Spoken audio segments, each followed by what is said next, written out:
Hi friends, இன்னைக்கு எல்லாம் நல்லதாக நடக்கட்டும்.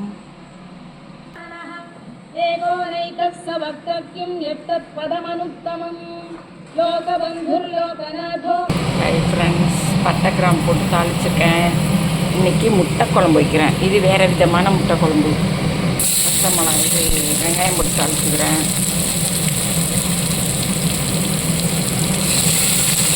தினம் எதனாலும் போடுறேன்னு நினைக்காதீங்க. இது கொஞ்சம் டிஃப்ரெண்ட்டு. அதை விட உங்களுக்கு ஈஸியாக இருக்கும்.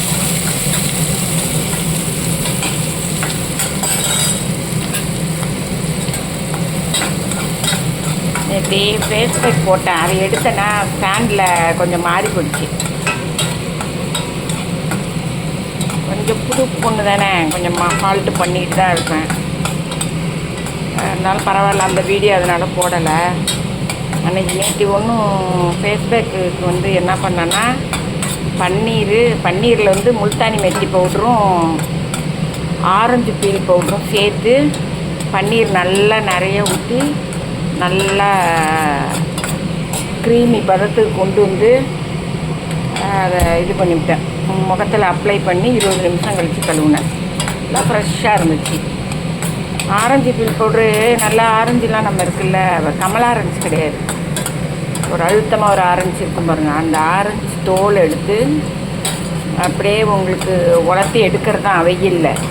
ஆனால் அது எனக்கு என்னவோ செட் ஆகல, கருப்பாக கொஞ்சம் கலர் மாறி போயிடுது. சரி அப்படின்ட்டு நெட்டில் ஆர்டர் போட்டால் அதுவும் அந்த கலருக்கு தான் இருக்குது. எங்கள் மருமகளோட தங்கச்சி ஒரு பொண்ணு எனக்கு ஆரஞ்சு பீல் பவுட்ரு செஞ்சு கொண்டாந்து கொடுத்துச்சு பாட்டிலில். நல்லா ஆரஞ்சு கலராகவே இருந்துச்சு. அட்ட கேட்கணும், கேட்டு போடுறேன். அது ஒரு இதாக நம்மளே செஞ்சு போட்டால் நல்லது. ஆரஞ்சு பீல் பவுட்ரு நல்லா தான் இருக்குது. சிம்னி சவுண்டு பெருசாக இருந்துச்சு போல இருக்குது, ஆஃப் பண்ணிட்டேன். செம்ம பங்கு இஞ்சி பூண்டு பேஸ்ட் வந்து இது போட்டுக்கலாம். நீங்கள் இஞ்சி சமப்பங்கு, பூண்டு சமப்பங்கு போட்டு கொஞ்சோண்டு கல்லுப்பு, கொஞ்சம் 1 ஸ்பூன் ஆயில் போட்டு அரைச்சி வச்சுக்கிட்டிங்கன்னா நமக்கு அது ஒரு 4 நாளைக்கு வச்சுக்கலாம். நீங்கள் 1 வாரத்துக்கு கூட வச்சுக்கலாம், ஃப்ரிட்ஜில் வச்சு நல்லாயிருக்கும். இது மாறாது. இந்த பாருங்க, இஞ்சி பூண்டு பேஸ்ட்டு போட்டதுனால அந்த இது தக்காளி தான் இங்கே பாருங்கள் தெரியுது பாருங்கள். இந்த இடம்லாம் தக்காளி அப்படியே நஞ்சு வந்துடும். இது சாம்பார் மாதிரி குருமா இல்லாத ஐட்டம் போட்டோம்னா அதில் வந்து கல்லுப்பு போட்டுக்கலாம் நீங்கள். ஏன்னா தக்காளி இப்போ உள்ளதெல்லாம் நாட்டு தக்காளி கிடையாது, தோல்லாம் மொத்தம். புளிப்பு டேஸ்ட்டு கூட கம்மி தான். நாட்டு தக்காளி கிடச்சின்னா ஒரே லம்பு வாங்கிடுச்சுங்க.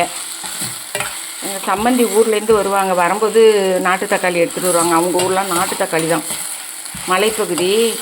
நாட்டு தக்காளி நல்லாயிருக்கும், அது புளிப்பு இருக்கும் 2 போட்டாலே. இந்த இது என்ன ஊர் தக்காளின்னு தெரில, இது ஆந்திரா தக்காளிங்கிறாங்க. அப்புறம் அங்கே வேறு என்னவும் சொல்கிறாங்க. அதனால் இது என்ன ஊர் தக்காளின்னே எனக்கு தெரியல. ஆனால் இந்த தோல் மொத்தமாக இருக்கும், நையாது. புளிப்பும் கம்மி தான். இது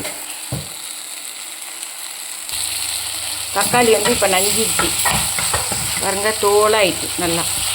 இப்போ தீயை கம்மி பண்ணிவிட்டு நம்ம மசாலாவை ஆட் பண்ணுவோம். இது வந்து மல்லித்தூள். ஐயோ ஒன்றும் இல்லை, முட்டையில் தண்ணி குறைஞ்சி போச்சு கை, அதுதான் வேற ஒன்றும் இல்லை. இது 2 ஸ்பூன் மல்லித்தூள் போட்டுங்க.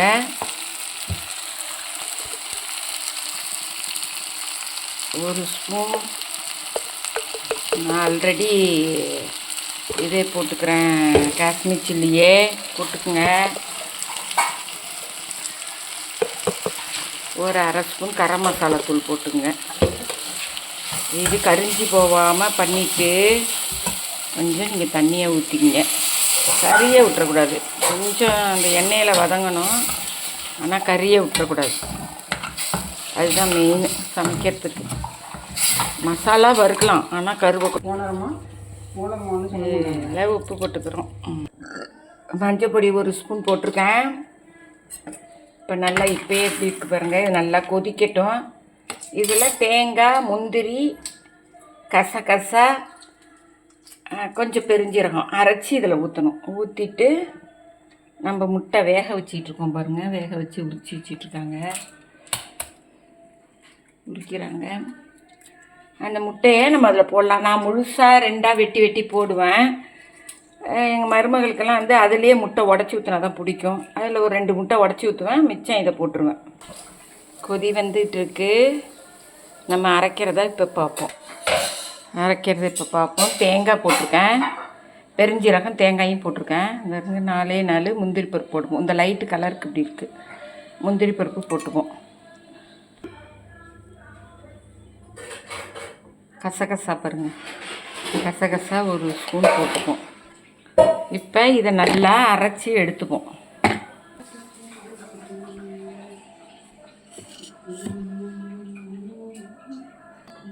கசகசா அரைச்சிருக்கோம் பாருங்கள், நல்லா நைஸாக அரைக்கணும். இந்த கசகசா இருக்கார் பாருங்க, அவர் போதாக்கார். அவர் என்ன செய்வார், மேலே போய் மூடியில் அப்படியே ஒட்டிப்பார். இதெல்லாம் வலிச்சு போட்டு நல்லா அரைக்கணும் கசகசாவை. இப்போ இது கொதிச்சிட்ருக்கு, கொதித்து எண்ணெய் பிரிஞ்சு இருந்திருக்கு. முன்னாடியே எண்ணெய் தான் பிரிஞ்சுது. நம்ம வதக்கிறதுல இருக்குது. தாளிக்கும் போது தேங்காயை ஊற்றுறோம். நல்லா அலசிட்டு, ஒரு கையால் செய்கிறதுட்டி நீங்கள் செய்யுங்க. இப்போ காலையில் எங்கள் பேரனை தான், அவன் படுத்தி எடுக்கிறான். அந்த ஸ்டாண்டில் யூஸ் பண்ணாங்காட்டியும் கையை நீட்டுறான், மடக்கிறான், ஸ்டார்ட்டுங்கிறான். அவன் போடுற சீனா தாங்கவே இல்லை எனக்கு. பாருங்க, நல்லா கொதித்தோடனே சிம்மில் வச்சுட்டு 2 முட்டையை உடச்சி சைடில் இங்கேயும் இன்னும் எட்டி, இங்கே ஒரு முட்டை, இங்கே ஒரு முட்டை, இங்கே ஒரு முட்டை, 3 முட்டையை ஊற்றிட்டு, நீங்கள் எத்தனை வேணால் ஊற்றிக்கலாம். 3 முட்டை மட்டும் ஊற்றிக்கிட்டு மிச்சம் வேக வச்ச முட்டையை வெட்டி போட்டுக்கலாம். அது பிடிச்சவங்க அது சாப்பிட்லாம், இது பிடிச்சவங்க இது சாப்பிட்லாம். உப்பு கொஞ்சம் இருக்கான்னு ஊற்றி பாருங்கள். நல்லாக்கா, எல்லாமே நல்லா. இப்போ கொதிச்சிட்டு குழம்பு, நம்ம முட்டையை உடச்சி சிம்மில் வைக்கிறோம். வச்சுட்டு முட்டையை உடச்சி சென்டரில் ஒன்று ஊற்றிக்கிறோம். ஓடு உழுவாமல் பார்த்து ஊற்றிக்கணும். முட்டையை அலம்பிட்டே ஊற்றிக்கிங்க, அதுதான் நல்லது. ஓடு உழுவக்கூடாது, பார்த்து ஊற்றணும். 2 முட்டை தான் ஊற்றுறேன், போதும். 2 முட்டை போதும். சிம்மிலே வச்சுருக்கணும். அந்த முட்டை தெரியுது பார்த்தீங்களா, நல்லா வேகணும். கரண்டியை போட்டு கிண்டக்கூடாது, நல்லா வேகட்டும். மிதமான தீயில் அப்படியே வச்சுருக்கணும். மூடி வச்சிடணும். இந்த லிட் போட்டு மூடிட்டேன் பார்த்தீங்களா, மூடி அப்படியே மிதமான தீயில், அடியெலாம் பிடிக்காது. முட்டை வெந்தோடனே தான் நம்ம லைட்டாக அடியிலேருந்து இப்படி எடுத்து விடணும். அடியில் தான் உட்காந்துருக்கும் முட்டை. இப்போ பார்த்தீங்கன்னா இந்த பாருங்க, முட்டை கொஞ்சம் வந்துருக்குல்ல, தெரியுதா? இப்போ நம்ம அடியில் அப்படி கொடுத்து மெதுவாக அந்த முட்டையை அங்கே வருங்க அப்படியே வச்சுக்க வேண்டியதான். 2வது முட்டை அப்படியே பரட்டிட்டு விட்டுட்டு, இந்த வெட்டி வச்சுருக்கோம் பாருங்கள் இந்த முட்டை. ஏன்னா அது டேஸ்ட் ஒருத்தருக்கு பிடிக்கும். இது குழந்தைங்களுக்கெல்லாம் கொடுக்க முட்டை கரையாமல் இருக்கும். இது எல்லாத்தையும் நம்ம இதில் சேர்த்துடுறோம். சேர்த்துட்டு மூடி வச்சிடுறோம். அவ்வளோதான் வேலை. கொத்தமல்லி கருவேப்பிலை தூக்கி இறக்கினா சுவையான முட்டை குழம்பு ரெடி. சுவையான முட்டை குழம்பு உங்களுக்கு ரெடி ஆகிடும். Okay, bye bye.